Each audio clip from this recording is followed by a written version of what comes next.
अनंत कोटि दंडवत सतगुरु देव को।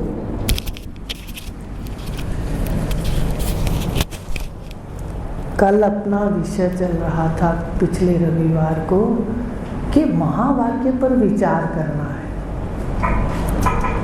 साधारण वाक्य जो हम बोलचाल में बोलते हैं, जो हमारा यहाँ पाठ है, जिसके लिए हम कर्मों का लेन देन करने आए हैं, उसमें जो भाषा बोलते हैं वो साधारण भाषा है। कहाँ जा रहे हो, क्या करते हो, तुम मेरे हो, वह मेरा है। इसका वास्तव में कोई अर्थ नहीं है। वास्तव में ये सत्य नहीं है जो हम बोलते चालते हैं। ये साधारण वाक्य फिर है अवान्तर वाक्य, जो उपनिषदों के अंदर, वेदों के अंदर परमात्मा के लिए क्या कहा गया वो वाक्य कहते हैं अवान्तर। जीव के लिए क्या कहा गया, जगत के लिए, अर्थात मैं के लिए, यह जगत के लिए और वह परमात्मा के लिए। तो ये अलग अलग बताया। अवान्तर वाक्य के अंदर मैं को अलग बताया, वह को अलग बताया, परमात्मा को, और जगत को अलग बताया। इसको अवान्तर वाक्य कहते हैं। और महावाक्य जो है वो तत्वज्ञ पुरुषों के द्वारा मिलते हैं। भगवान शिव ने सबसे पहले दिए थे महावाक्य सुखदेव जी को। तो ये जो महावाक्य हैं, ये तीनों की एकता बताते हैं। महावाक्य यह की, वह की और मैं की, जगत की, परमात्मा की और जीव की, ये एकता बताते हैं। तो ये है महावाक्य। वो चार हैं, आपको बताया था।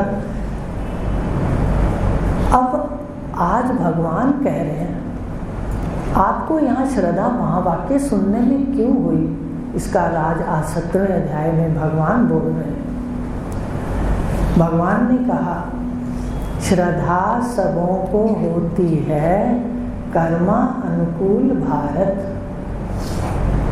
अगर आप पिछले जन्म के सात्विक व्यक्ति हो तो आपका अंतःकरण सात्विक होगा।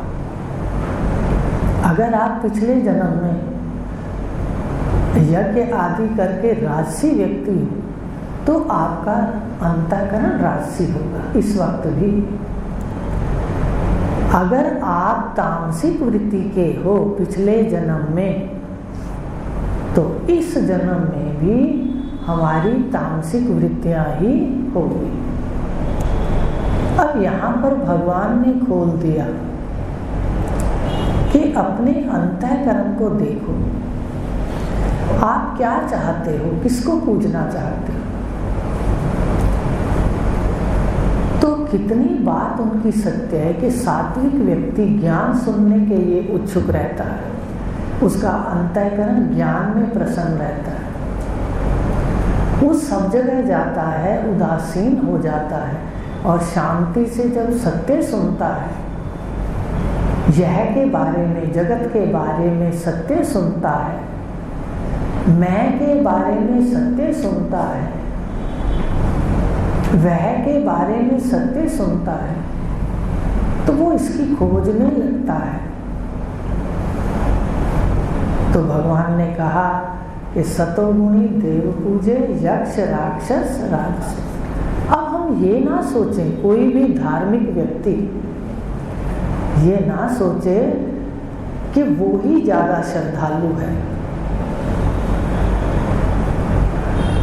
कभी ना सोचे कि हम कृष्ण के मंदिर जाते हैं तो बड़े बड़े रश, बड़े बड़ी लाइनें हैं, या शिव के मंदिर जाते हैं तो बड़ा वहाँ पर लोगों का जो है वो उपस्थिति है।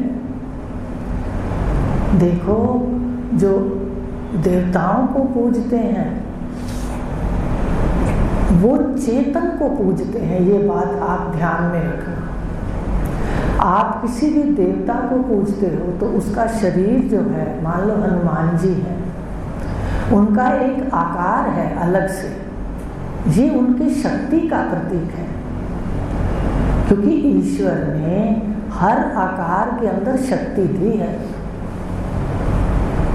सांप को देख लो, सांप के आकार में अपनी शक्ति है, सिंह के आकार में अपनी शक्ति है, शिव के आकार में अपनी शक्ति। आकार में बल है, कोई भी आकार है। आपके पास भी जो आकार है, आपके पास भी बल है। तो आकार के अंदर जो बल है, अगर हम चेतन सहित पूज रहे हैं, हनुमान जी चेतन हैं, आंखों में चेतन है, और जो आकार है उसके अंदर बल है, हम दोनों को पूज रहे हैं। लेकिन जो तमोगुणी व्यक्ति है वहाँ भी बहुत रस है। आप जाके देखिए, वो भी बहुत श्रद्धा करता है। जैसे आप अपने देवताओं पर, आप अपने भगवान पर श्रद्धा करते हो, वैसे ही कभी आप जाओ तो जहाँ पूजी जाती है, कब्र है या समाधि है, वहाँ भी बहुत लाइनें हैं। अब यहाँ पर आप भेद करिए कि वहाँ पर पूजा जो हो रही है वहाँ भी श्रद्धा है पूरी। अभी अजमेर गए तो देखा, रश तो हर जगह है, श्रद्धा सब जगह है। भगवान कह रहे हैं वो भी श्रद्धा करते हैं, पर देखिए वो भूतों पर श्रद्धा करते हैं। वो केवल भूतों की पूजा है, देख रहे हो, जान रहे हो, क्योंकि वो भूतों की पूजा है, वहाँ चेतन नहीं बैठा बीच में। लेकिन जो आगे एक कदम है वो चेतन, चाहे वो देवताओं की है, चाहे वो किसी भी, मतलब चेतन और जड़ दोनों, शरीर और आत्मा दोनों हैं, उसको हम पूजते हैं। वो इससे हमारे को साधना में एक कदम आगे ले जाती है। और अगर वो पूजा है तो वो कैसी है? वो सिर्फ भूत की पूजा है। पंचमहाभूत से शरीर बनता है, आकाश, वायु, अग्नि, जल और पृथ्वी। तो ये भी हमारे अंदर होना चाहिए विचार कि भगवान बिल्कुल सत्य कहे। कहा यक्ष राक्षस राजसी अन्य वे भूत प्रेतों को तामसी पूजते फिरे। तो श्रद्धा तो अंतःकरण में सबके पास है, फल भी सबके पास है, पर उन्होंने साफ कह दिया 17वें अध्याय में कि जैसी श्रद्धा होगी वैसी तुझे प्राप्ति होगी। जैसी श्रद्धा है व्यक्ति को, भगवान राम पर श्रद्धा रखता है तो राम के पास ही होगा, वाहिगुरु पे रखता है वाहिगुरु के पास ही होगा। अगर जड़ में रखता है, भूत प्रेतों में, तो भगवान ने कहा उसको किसकी प्राप्ति होगी? अपने इष्ट की। तो आप पहले अंतःकरण में देखना कि देखो चेतन और जो शरीर है उसमें हम पूजा जो करते हैं वहाँ चेतन भी है और भूतों का संघात भी, पर भूतों का संघात सच्चा नहीं है। तो श्रद्धा हम ये ना सोचें कि हम श्रेष्ठ हो गए, हमारी श्रद्धा श्रेष्ठ है। इस अहंकार को भी गिरा दीजिए। आप भूतों को पूजने वाले को भी देख लीजिए, पंच महाभूतों को जो पूजते हैं, मान लो कब्र को पूजते हैं, समाधि को पूजते हैं, वहाँ भी बहुत श्रद्धा है, वहाँ भी बहुत रस है। इसलिए सब अपने आप में श्रेष्ठ हैं, पर जो जिसको पूजेगा उसको वही रूप मिलेगा, ये भगवान कह रहे हैं। तो ये हम 17वें अध्याय की बात को ले लें कि सब कोई अपने अंतःकरण से, कर्मों से श्रद्धा कर रहा है, उसमें कोई छोटा और बड़ा नहीं है। उसकी प्राप्ति अपने आप विभाग कर देती है, कहाँ जाना है वो विभाग हो जाता है। तो आज आगे लेते हैं कि महावाक्यों के बाद है, पहले तो ये विचार करना है कि महावाक्य मिला किसको। जो ये बैठा है, जो अपने को संसारी मान रहा है, ये ईश्वर का अंश है, लेकिन अपने को संसारी मान रहा है।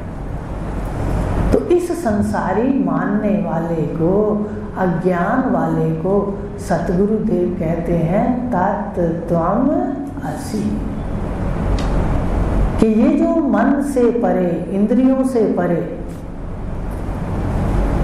देह के अंदर विकार है, देह के अंदर कहीं दर्द है, देह के अंदर कहीं विशेषता है, ताकत ज्यादा है, इसको कौन जानता है? तुम जानते हो। जानने वाले का नाम है ज्ञाता, ये ज्ञाता जानता है। आगे आप अंदर जाओगे, शरीर बाहर रह जाता है, फिर मन आपके अंदर है शरीर। जागृत अवस्था में मन शरीर के अंदर दिखता है। अब मन के हर कार्य को, मन की हर क्रिया को मैं जानता हूं। आप ज्ञाता हैं, बाहर भी शरीर के अंदर कोई कार्य है तो जानते हैं, अंदर मन के अंदर संस्कार कैसे हैं, विचार कैसे हैं, आप ज्ञाता हैं। और फिर जब आप सुषुप्ति में सो जाते हैं, ये स्थूल शरीर भी सो जाता है, ये सूक्ष्म मन बुद्धि भी सो जाते हैं, तब भी तुम ज्ञाता हो, तब भी तुम जानते हो कि अब जगत का कुछ भी नहीं है। सुबह उठते हो, फिर इसको पहनकर बाहर आ जाते हो, रात को जाते हो, छोड़ते चले जाते हो, सुबह आते हो, पहनते आ जाते हो। इसको कहते हैं महावाक्य में तत्तु। अपनी मैं को क्या कहते हैं? मैं दृष्टा हूँ, मैं ज्ञाता हूँ। अपनी मैं ज्ञाता है। कैसे ज्ञाता है? स्थूल शरीर के विकारों को, इसकी विशेषताओं को मैं ही जानता हूँ। ये तो जड़ है, ना खुद को जानती है और ना ही ये मुझे जानती है। जड़ मन भी मुझे नहीं जानता, मैं मन को जानता। केन उपनिषद में साफ कहा है कि मन को जो जानता है, मन को जो पहचानता है, बुद्धि को जो जानता है, हे सौम्य, वो ब्रह्म है। अभी एक पड़ाव है, अभी रुकिए। आपकी मैं जानती है यहाँ पर, जिसको आप कहते हो साक्षी, मैं साक्षी, मैं साक्षी। यहाँ आपका नाम साक्षी है। एक शरीर में आप मन को जानते हो, बुद्धि को जानते हो, देहों के आकारों को जानते हो, देहों के विकारों को जानते हो। अब इसका मैं साक्षी हूं। तो जब साक्षी हो जाते हैं तो फिर इसमें अहंकार नहीं बनता। ध्यान रखना, ये हम सिर्फ पढ़ने नहीं आए हैं, हम अपने को इन विकारों को शोधन करने आए हैं यहाँ पर। जब तक ये जो शीशा है, इसके पीछे अंतःकरण की कालक, तमोगुण, रजोगुण, अहंकार, क्रोध, लोभ, मोह, ये नहीं जाएगा, तब तक कैसे परमात्मा का साक्षात होगा? आपके पीछे ही तो है, आपका आधार ही तो है। उसके लिए कालक को मिटाना पड़ेगा। तो ध्यान रखना है कि ये जो देह के विकार हैं, ये देह की विशेषताएं हैं, इनका हम अहंकार लेते हैं। मैं बीमार हूँ, मैं बीमार है या यह बीमार है। इस बीमार को भी मैं देखता हूँ कि ये बीमार है बेचारा। मन के अंदर विकार है तो भी देखता हूँ कि मन वहाँ चला गया, मन वो कर लिया। अहंकार किस लिए लेना है? अहंकार लेते ही क्रोध, मोह, लोभ, सब बीमारियां आ जाती हैं। ये ध्यान देना है। यहाँ हो रहा है उल्टा, विकार मन के अंदर आए, थोड़ी देर अगर वर्त भी जाए तो उसी वक्त सम हो जाओ और स्थिति को सम कर लो। अहंकार करते ही फिर वृत्तियां खराब हो जाती हैं, फिर तो अंतःकरण गंदला रहता है। अहंकार युक्त ज्ञान रावण को था, कुल का नाश हुआ। इसलिए हमें सबसे पहले यहाँ देखना है कि देह की कोई विशेषता का हमने अहंकार नहीं लेना। दृष्टा हूँ, साक्षी हूँ, ये नहीं भूलना। मन की कोई विशेषता है, आप सौम्य हो, आप बहुत अच्छे हो, लोग आपको कह रहे हैं, वो भी नहीं ओढ़ना हमने, क्योंकि वो भी अहंकार है कि मैं अच्छा हूँ। मैं बुरा हूँ ये अहंकार है, तो मैं अच्छा हूँ ये भी अहंकार है। तुम साक्षी हो, दृष्टा हो, स्थूल शरीर के भी परे हो, सूक्ष्म शरीर, मन, बुद्धि, चित्त, अहंकार के भी परे हो। तुम केवल चेतन हो, तुम केवल ज्ञाता हो। अब ये एक शरीर में कह रहे हो आप, यहाँ पर हमें देखना पड़ेगा कि ब्रह्म विचार कहाँ है।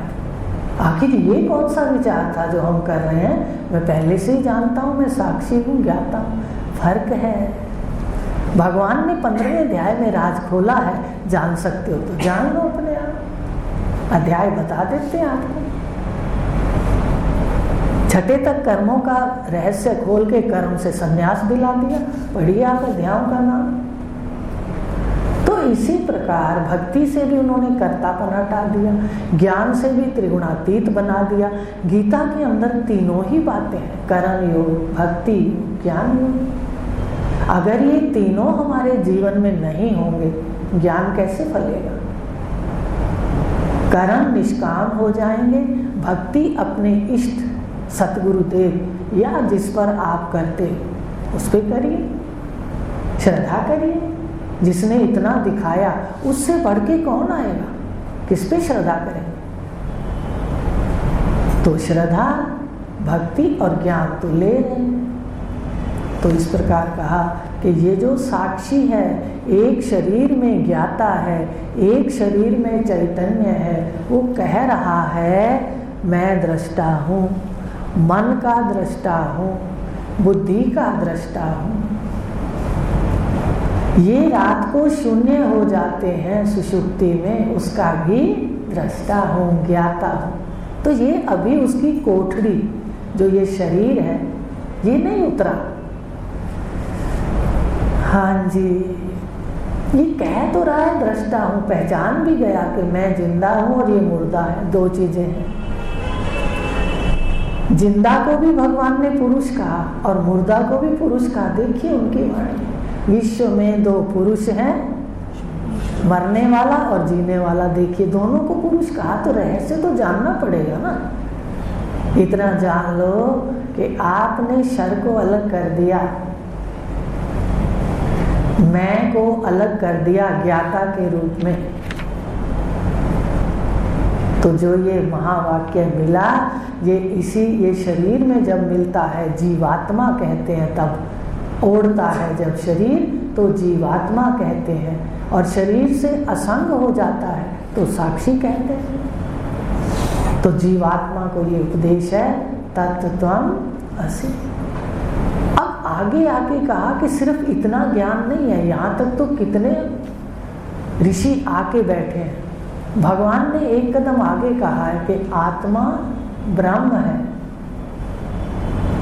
गीता के 15वें अध्याय के अंदर कहा कि ये जब साक्षी को जान लोगे, चैतन्य को, ज्ञाता को जान लोगे कि मैं ज्ञाता हूँ, उसके बाद क्या कहा भगवान ने? एक और आज्ञा दी, पश्चात इसके पद ढूंढना वो जहाँ गए से नहीं लौट सकता। जहाँ जाकर तू लौट नहीं सकता,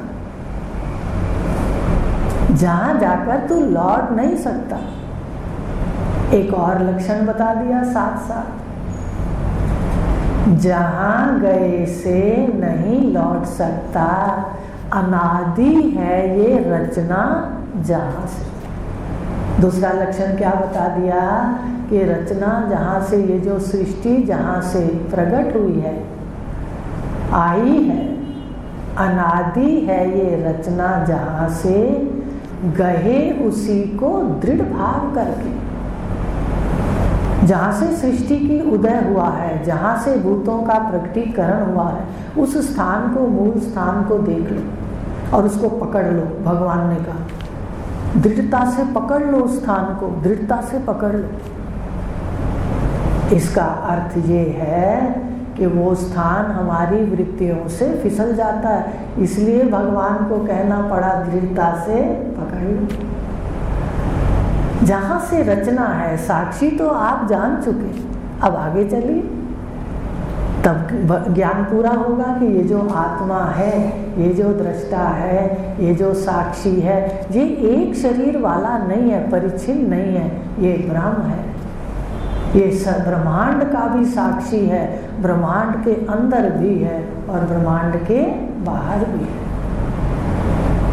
शास्त्रीय भाषा में कहते हैं ब्रह्मांड परिच्छिन्न चेतन, ब्रह्मांड अविच्छिन्न चेतन, देह परिच्छिन्न चेतन और देह अविच्छिन्न चेतन।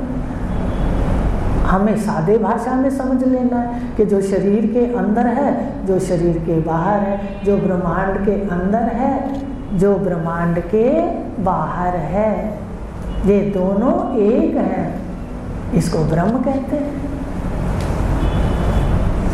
जो सारे ब्रह्मांड को अपने में समेट लेता है, फिर प्रकट कर देता है, उसको ब्रह्म कहते हैं।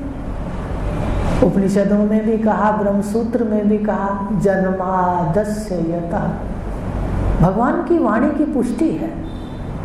वो कह रहे हैं ये जो ब्रह्म किसको कहते हैं, परमात्मा किसको कहते हैं, कहते जहां से सृष्टि उत्पन्न हुई है, जिसमें सृष्टि जिंदा है और जिसमें जाकर सृष्टि लय हो।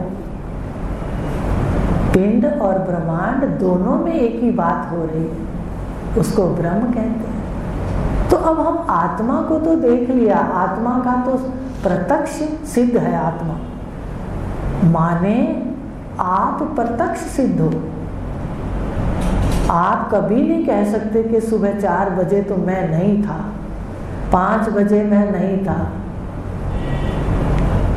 आप तो थे, आपने देखा या ना देखा कि कितने बजे हैं कितने नहीं बजे, दृश्य का महत्व नहीं है, पर आप सदा प्रत्यक्ष सिद्ध हो। आप कोई नहीं कह सकता कि मैं नहीं था, किस समय नहीं था।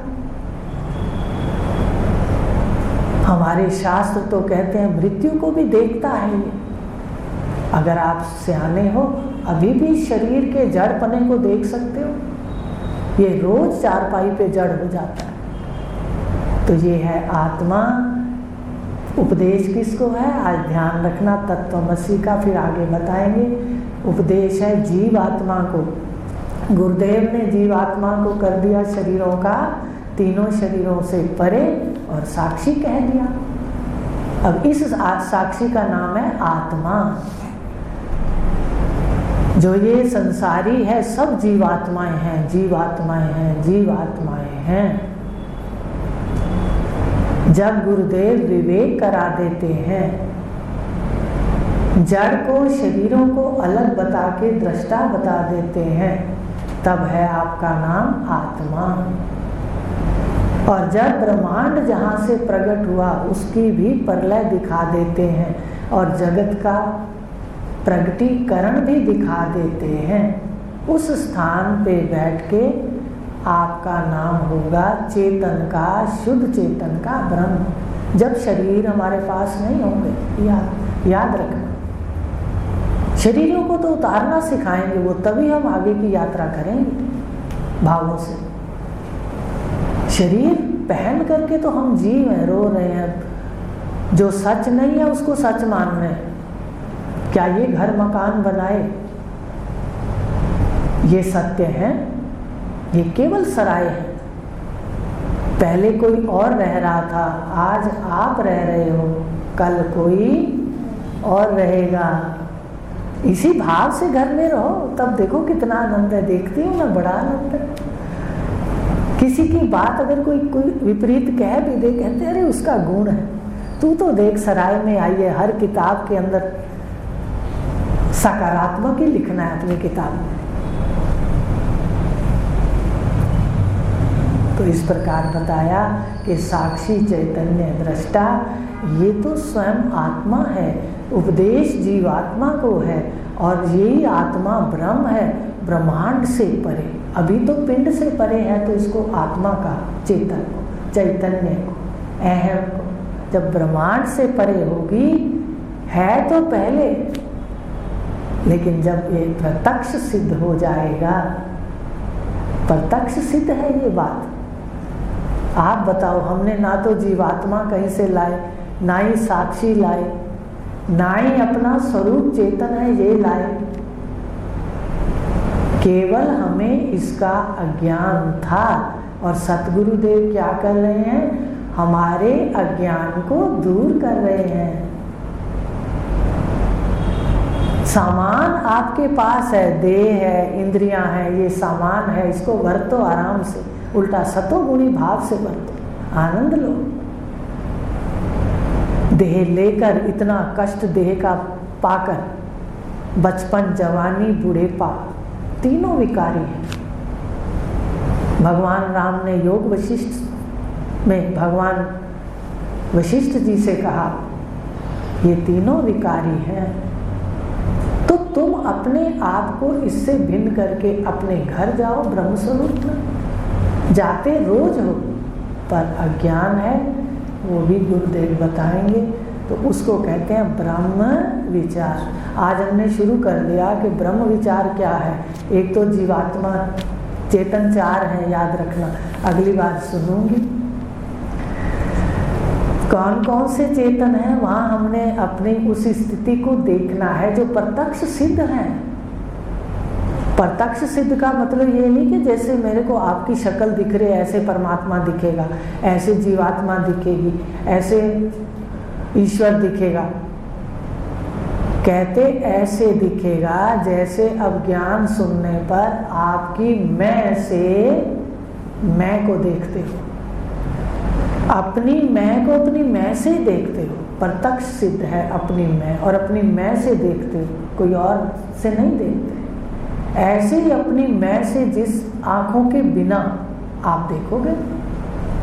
कितने चेतन हैं? चार।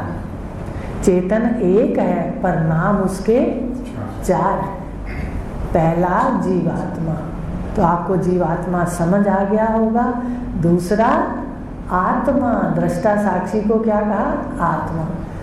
अब जो ये सारी सृष्टि माया सहित प्रकट हुई, इसका रचने वाला है, उसको कहते हैं है ही भास रहा है। माने सृष्टि को रचने वाला ईश्वर। आ रहा है पढ़ाव समझ? दो तो शरीरों में ही हो गए, एक तो जीवात्मा और एक आत्मा। तीसरा हो गया ईश्वर जिसने सारे शरीरों को रचा, वो भी है, दिखता नहीं है लेकिन फिर भी है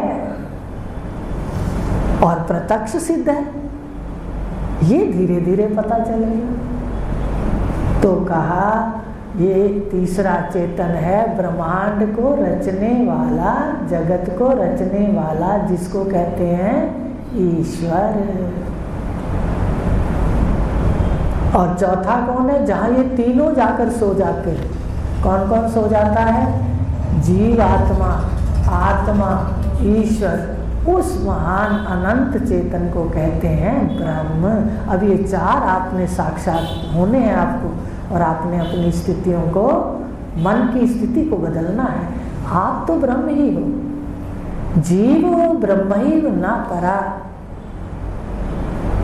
शास्त्रों में भी कह दिया, भगवान शंकराचार्य जी ने भी कह दिया, गुरु नानक देव जी ने भी कह दिया।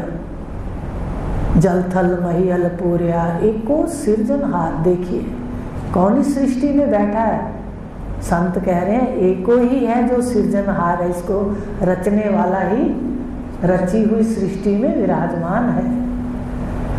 अनेक भांति होए पसरिया नानक एकोंकार। देखिए कितने सुंदर शब्द है, हृदय को छूते हैं। कोई भी संत कह दे अच्छी बात को उठा लो। पर राजा जनक की तरह सबसे ऊंचा आसन अपने सतगुरु का, जिन्होंने दिखाया। बाकी आसन और आदर तो सबका ही है। देखिए सभी युग में आए, अपनी अपनी महानता से सबने जीवों को जगाया, और सभी अवतार हैं, कलाओं से पूर्ण है। तो इसलिए आज इतना ही लेंगे। आज आपको बता दिया, सबसे पहला है शब्द ब्रह्म भावना। ये पाठ चल रहा है, इसमें आपको बता दिया, विचार करना पड़ेगा कि आखिर कहाँ ब्रह्म की स्थिति और कहाँ। अभी जो अज्ञानी लोग हैं उनकी कौन सी स्थिति है? उनकी है जीव आत्मा, वो शरीरों से बिंधे हुए हैं। पहले ऐसे आए थे, बिल्कुल सने हुए आए थे, हैं कीचड़ से सने हुए। वाणी से तो सब बोलते हैं कि सने हुए गए थे, माँ ने गोदी में उठा ली, पर पता नहीं था क्या सने हुए थे। देह के अहंकारों से, अंतःकरण के बीमारियों से लिप्त थे। इसको कहते हैं जीव, आत्मा, चेतन। फिर ये जो शरीरों के परे, 3 शरीरों से परे, पंचकोशातीत, ये जो ज्ञाता है जीवात्मा, इसी को क्या कहा? आत्मा। असंग को आत्मा, मिले को जीवात्मा। अब इस सृष्टि जो रचने वाला है, ये सारी सृष्टि जहाँ लय हो जाती है उसको कहते हैं ईश्वर। ब्रह्म ने सृष्टि नहीं रची, याद रखना ये बात। इसके राज आपको बताएंगे कि क्यों नहीं रची। सृष्टि रचने वाला मायापति ईश्वर है, माया वाला ईश्वर, और निराकार है, दिखता नहीं है। अब जब ये तीनों जिसके अंदर सिमट जाते हैं, यतो वा इमानी भूतानि जायन्ते, जिससे सारे भूत प्रकट होते हैं, येन जातानि जीवन्ति, उसी से जीते हैं, उसी को ब्रह्म जानो। ये सारे भूत प्रकट होते हैं, फिर उसी में जाके उसी से जीते हैं और उसी में लय होते हैं। हे सौम्य, वो ब्रह्म है, उसकी जिज्ञासा करो। तो इस प्रकार आज हमने देखा जहाँ लय है, जो अभी जन्मादस्य पढ़ा, ये जो उस परमात्मा का कौन सा स्वरूप है? ये लय ब्रह्म स्वरूप। तो उस चेतन बनाने वाले को ईश्वर कहते हैं। जहाँ ईश्वर का, जीव का, जीवात्मा का और आत्मा का लय है, उसको क्या कहते हैं? ब्रह्म। तो चारों प्रत्यक्ष सिद्ध है, इसको कहीं लाना नहीं। आप रोज चक्कर निकालते हो, अपने घर भी जाते हो, फिर ये कपड़े ओढ़कर माँ बहन भी बन जाते हो, अंतःकरण ओढ़कर राग द्वेष भी करते हो। जहाँ प्रेम है वहाँ डरते भी हो। जहाँ हमारा प्रेम होता है, लगाव होता है, वहाँ हम किससे डरते हैं? ये भी ध्यान दो, संयोग और वियोग से डरते हैं। देखो, अंतःकरण को ओढ़ते हैं, लोभ हो जाता है। बच्चों के लिए इतना इकट्ठा करके जाओ और धन संग्रह हो जाता है। देखिए कैसे बीमारियां आ जाती हैं हमारे अंदर, धन का संग्रह हो जाता है, चाहे वो सही हो या गलत हो। अब जाते हैं, उसके बाद पता नहीं है वो धन किसने बरतना है, ये भी हमें पता नहीं होता। देखिए, सत्य को जानिए। लोभ आते ही संग्रह, अरे तुम करता हो, हर व्यक्ति अपनी किस्मत लाता है। उचित सब काम हो, संयमित सब काम हो। लोभ आने से संग्रह, मोह आने से संयोग और वियोग का भय है। उसके बाद अगर हम यहाँ बैठे हैं तो सारा दिन मांगते हैं, देवी देवताओं के पास भी जाते हैं, तो हम परमात्मा के दर्शन नहीं मांगते, हम कर्म भी करते हैं। देखो, कर्म भी करते हैं तो किसके लिए करते हैं? संतान की वस्तु मांगने के लिए। देखिए कितना जीवन पर के लिए है, उसमें संयम नहीं है। अब ज्ञान के बाद संयम से संग्रह, संयम से कर्म और संयम से चिंतन, चिंतन भी संयम से करें। तो कहने का मतलब जो हमारा चार चेतन है उसको बता दिया, ये प्रत्यक्ष सिद्ध है। आप रोज अपने घर जाते हो, ये चारों बातें सिद्ध होती हैं, पर जानते नहीं हो। वेदांत क्या करते हैं? तत्वज्ञ पुरुष सिर्फ अज्ञान को दूर करते हैं बस, लेकिन अंतःकरण को संवारना पड़ता है। जब तक अहंकार है इसके अंदर, ज्ञान घर तो करेगा पर वो विपरीत चला जाएगा। अभी आपको उदाहरण दे दिया। ओम पूर्णमद